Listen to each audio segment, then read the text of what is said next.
Hello, everybody, and welcome to another edition of Inside the Lanes. This is the first time in a few months I've made a video. Been a minute. Everybody's been working a lot.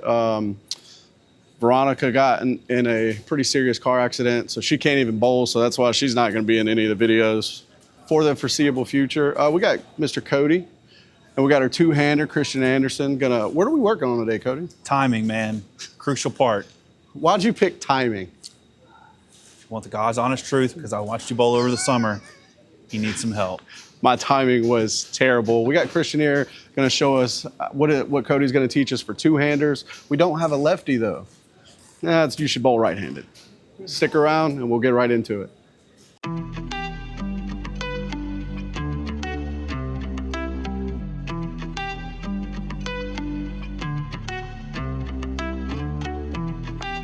So today we're going to work on a little bit of timing.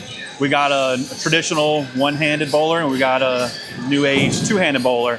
So over the summertime, when I was watching Sean bowl on some of the sport shots, I was noticing some of his timing. Sometimes he would be way ahead of the ball. Sometimes he'd be way behind the ball, causing a chicken wing coming across his body, or if he was too far ahead of the ball, throwing it far right, not able to square up in the line. So today we're going to work on a couple drills that I use whenever coming up to try to help with my timing.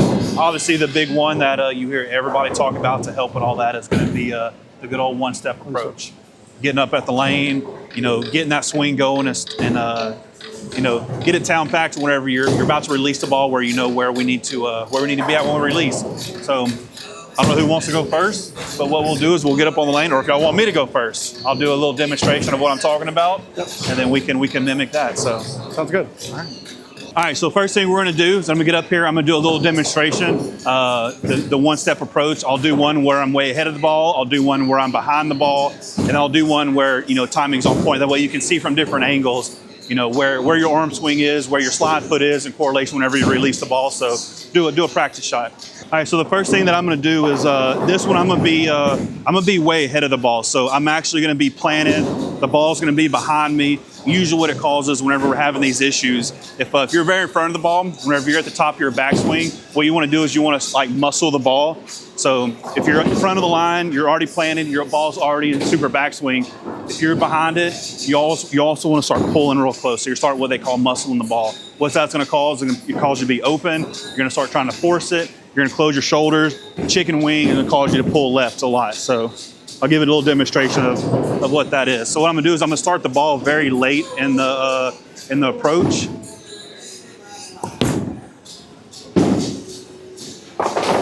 And you can see I was super in front of the ball. Ball was back here. Timing was not very good at all. I was way open, wasn't able to square up very much. So on this one, I'm actually going to be a little late on it. So what we're doing on the one step, so whenever I'm wanting to start off early, what I'll do is on my approach, usually it's about step 2, I'll start moving the ball. So I will usually go out. If I need to slow the ball down, I'm going to hold it a little bit lower, and I'm actually going to start a little bit later in my swing.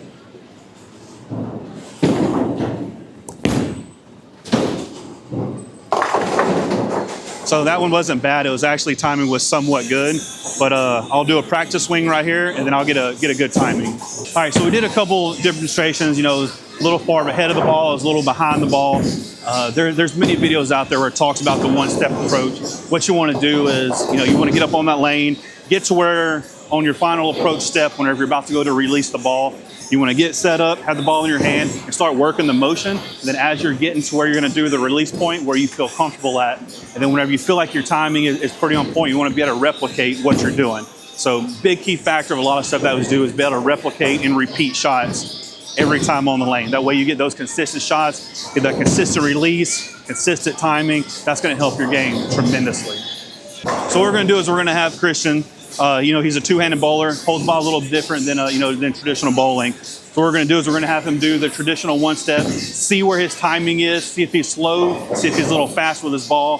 But what the plan on doing is have him get up there, find where that comfort zone is whenever he's going to release the ball. That way, whenever we're doing that full approach, he knows whenever he gets to that final approach step, he knows where his ball needs to be in correlation with his speed, release point, and stuff like that. So show us. Do a traditional one step, get your ball rolling, how you or get the ball in motion how you typically would, and we'll see what it looks like.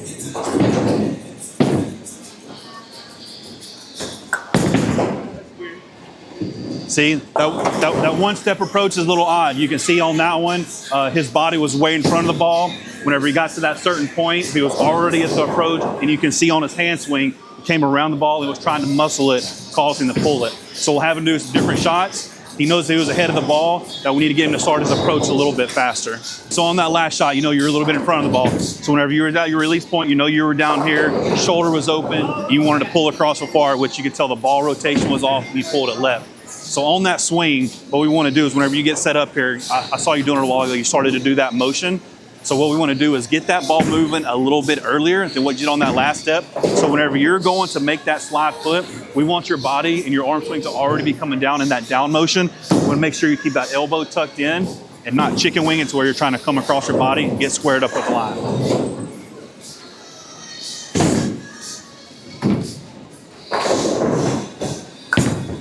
Much better. We're not worried about the results, right, on what the pin frame is. But we can tell on your release, the ball rotation was so much better, which I'm sure Sean will probably better go in there and show it. Ball rotation was completely different on that one. Your hand still was a little bit, on top of the ball and still coming across it. Maybe get it started just a little bit earlier. Much better. I like it.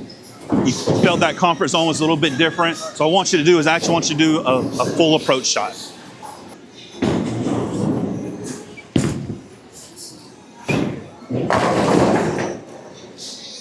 Two-hander, got that good reaction on that. But we can tell on his final approach shot, whenever he got to the end of the line, you can tell a little bit that his feet was off a little bit. Balance was a little, I'm not gonna say he just wasn't solid at the line. So what we want to do is we want to work on that footwork. Whether approach if he was starting a little too fast or if his approach was, if he was muscling the ball a little bit more. We just want to get that smooth, follow through, wrist, and then when we get to that line, we want to be planted at the line. That way we're not falling off. So whenever you start falling off, your elbow could be out, hand positioning is going to be different. You can go flat 10 a lot. You're not going to really get that good solid motion that you're expecting. Ball rotation was not how you want it to be. So let's go ahead and try another shot. What I want you to do is I want you to slow your feet down just a little bit. Whenever you get to that your final approach, your stop, I want you to be planted at the line. Amazing. I like it. What we can see is if you take that previous shot that he threw, you're going to see that his feet was a little off at the end of the line. He was a little bit ahead of the ball. Got him to slow his feet down a little bit. And you can see on that release point, whenever he was letting that ball go, he was solid at the line. So really, really good shot on that one. So we just went over with Christian, traditional, I say not traditional, sorry, two-handed bowler. That one-step approach is a little bit more difficult with him. You can see first couple of shots, he was kind of off, trying to learn where he needed to get at. So we're gonna have Sean do the same thing. So over the summer, which I mentioned in the intro, is while we were bowling a sport shot, I was bowling next to him and I noticed a whole bunch of times where he was already planted at the line, ball was way up in his backswing, was not coming down in the down motion, and you can just see elbow was starting to get bent in, he would tuck it, start trying to muscle the ball a lot, and that shoulder over here, you can see you're doing, you were pulling it over a lot, so whenever you're pulling that shoulder, automatically you can see when that shoulder moves, the elbow wants to come out. Elbow was coming out, coming across his body, finishing way over on the left shoulder, causing him to pull the ball dramatically, having really big misses. I watched a couple of them, and I would say 10, 12 boards, all two zone misses.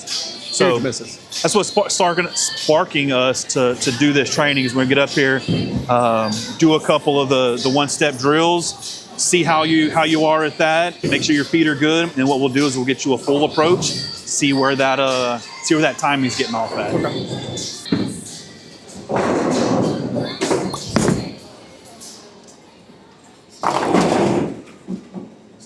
So that one looked really good. Yeah, we'll put our hands up because luckily he don't get a chance to miss it.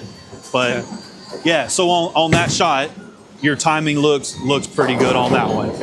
I did notice a lot, like we had talked about, I feel like I'm forcing the ball, and when I do that, what am I doing? open it up, pulling over. So it's a lot easier doing the one step because you don't have everything that's coming into place before, making sure your feet and all that's in the same spot. So whenever you're doing this one step approach, it gets you in that muscle memory where you can feel whenever you're at the end of your approach, whenever you're starting to come down, you know where your ball needs to be at whenever you're coming down the slide. So I'm not forcing the ball. So do make sure you keep that wrist in the same motion. We want to keep that elbow in. All right, go for it.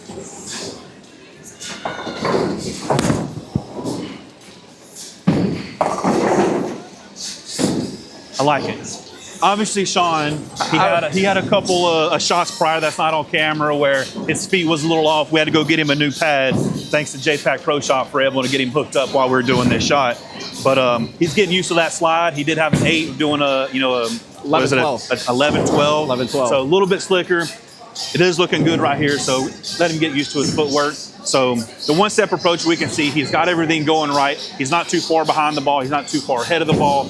Everything looks good. But what we want to do is get him in that full range motion, doing the entire approach to see at what point of your approach where you're starting to get, behind the ball or you're getting ahead of the ball. That way, whenever you get to your top, you're having to come down. So I have a feeling, this is just my opinion, I think your ball motion probably starting around your 2-step is where we're going to have to get that fixed at. I feel like whenever you're holding the ball, whenever you're taking those steps, instead of going out and starting your motion, I feel like whenever you're further back, whenever you're stepping, you're actually going up first and then you're going out. So it's starting to get that ball moving, causing you to get way in front of the ball. So let's see where you get that ball moving at. We'll make some minor adjustments if we need to. That way we can get squared up on the line. Okay. All right, so as he's going, you can see we got him set up. 2-step, he starts making the ball come in motion. So on that final one, I didn't get to watch your planning. I was watching how your feet were going before, but it looked like on your step 2, you start getting the ball to move. Right. So I know we mentioned this before, and what works for me is whenever I get up set up on the approach, and I'm ready to start. Always my first ball direction. What I'm doing with my ball is whenever I go to make that step, I'm pushing out to where I'm wanting the ball to go. Right. It's getting everything in line already for my elbow of where I'm going to be at. And then as I'm coming down coming up, and whenever I'm coming down, obviously I'm visualizing my target. My hand's already in motion to where I want to go at. Keeps that elbow tucked in. We just want to make sure we get that timing right. So let's do another shot. There we go. I like it. I like it. So what I can say is on your approach setup, how you had your arm up, how you're already somewhat extended. So what I would like to see is whenever you're getting set up, whenever you're gonna push the ball out, I want you to take this elbow and just pull it back just a little bit. Okay. I almost want you to be in line. Shoulders, elbows all the way down. I don't want you to be out here already because you're already going out and you can tell whenever you're starting to push that body out, your shoulders and all that's already moving forward. So I want you to, whenever you get set up, pull that elbow back a little bit. And whenever you're set and you're ready to go, I don't want you going up. I want you going out, but I want everything to be level and center and in line. I want you being way out here on the ball, starts getting that elbow, but I don't want you way back here whenever you're trying to go out because then you're going to start trying to catch up to the ball, which is going to cause you to move your feet a lot faster. And then whenever you're already moving your feet faster and getting up to the top of the line, your timing's already so far ahead, it's going to cause you to muscle the ball. You're going to be super in front of it, and you're going to start doing this a whole lot. We don't want that. Okay. There we go. I like it. I still pulled it in a little bit because it felt weird. It definitely felt weird, but it's right. You get what I'm trying to say? But you can feel like, it's just like in golf or anything else you do. Whenever you got to change something very minor, it feels different. Same thing, whenever I bowl, if it's on a normal house shot, you got a little bit of room. Everything doesn't have to be super perfect. Whenever you go and bowl these different patterns or these sports shots, you have to be a little bit more dialed into what you're doing. Right. So everything matters because you don't have, we'll say on a house shot, you probably have 3-4 board room miss. And whereas when you're getting on a sports shot, you don't have that. You got literally inches of what you need to get. So being able to repeat, be comfortable with everything that you're doing, takes practice, man. So let's do one more.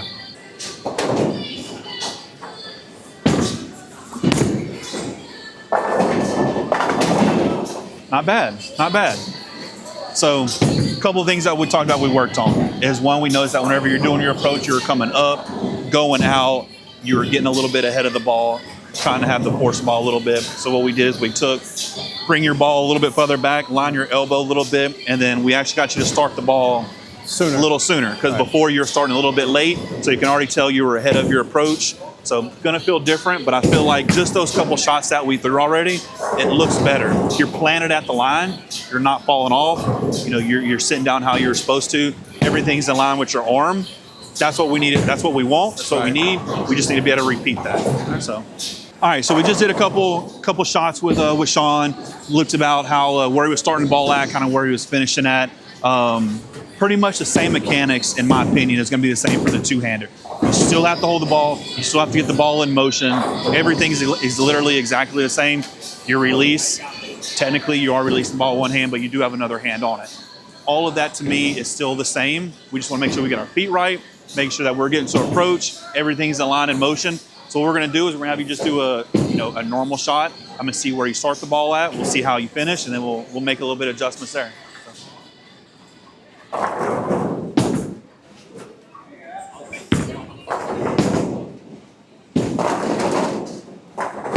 All right, so what I noticed on your first shot, where Sean was starting it kind of in step 2, I noticed on yours, you actually didn't start moving the ball until step 3. So 1 and 2 was good. As you was going to do step 3, that's whenever your ball started coming in motion. I did like how you finished. You were a little squared at the line, little bit of off balance, but I feel like your timing was good. Where you were at on your slide with the release point, you have a super smooth swing. You know, you never try to overforce the ball, but you have really good motion. So let's do another shot, and then we'll see how it goes. But let's just focus on your final step. Whenever you're coming down, make sure that we're not falling off a little bit. Make sure that everything is center of gravity. That way, whenever you go to do your release point, you're down and you're solid at the line. We don't want you falling off or anything.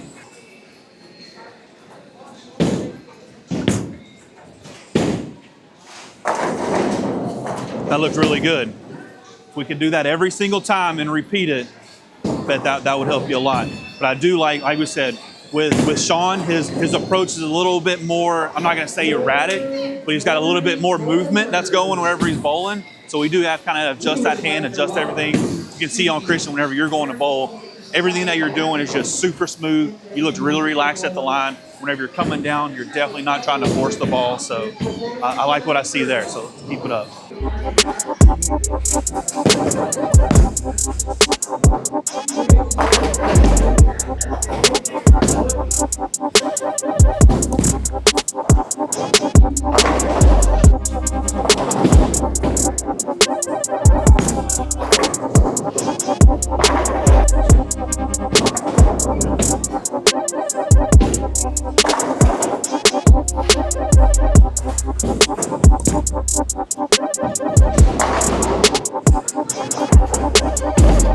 I like it.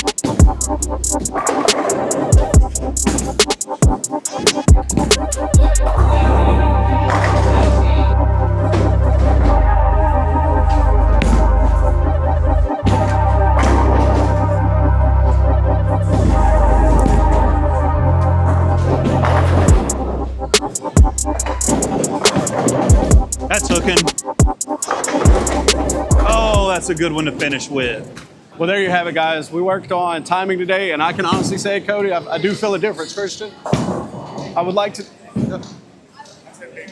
Big difference, big difference. I would like to thank our channel sponsors, JPak ProShop, as well as VIS bowling jerseys. If you like any of these jerseys, check out VIS Sportswear. Awesome company. I'm glad we're sponsored by them. I want to thank Mr. Cody for coming out and helping with us. You got some flack because you're not a USB certified coach. Obviously, you know what you're talking about. I want to thank Christian Anderson, representing the two-handers. Two-hand! Thank you guys so much for watching. We'll see you next time.